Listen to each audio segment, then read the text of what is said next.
So I'm walking down the street and I start to feel hungry, so I start looking around for a restaurant, any kind of restaurant. I got about $20 on me. I don't have my credit cards or ATM cards, so I figured I need to buy something that's $20 or less, hopefully $10 or less, because then I need $10 to get back home in case I get too far and I need to take a train or the subway or a taxi or something. So I go into this one restaurant, I sit down at a table near the window, and the waitress comes over and says, "What would you like to eat?" And I said, "I'll have a ham and cheese sandwich on white bread with mayonnaise." And she says, "Coming right up." And she leaves, and I'm looking out the window, looking at the people walk by, and she brings me this big plate, and on this plate is a whole boiled chicken and a fork and a knife. And I was about to complain, but I figured I'm hungry, it looked good, so I started eating it. And to my left, I hear this commotion, and I looked over, and there's this group of Amish people there.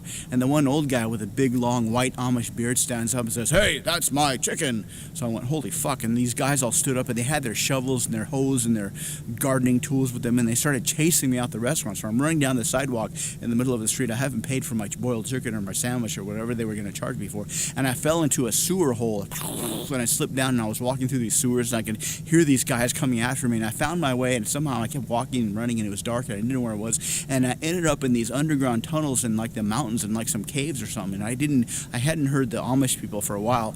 But I heard these guys up ahead, and I came up to a room, and there's these guys, like 12 guys, all naked, standing around the center, and they were like huffing and puffing, and I kind of made my way to the center, and there's a pile of chopped off body parts, and they looked at me and said, "It's time to eat."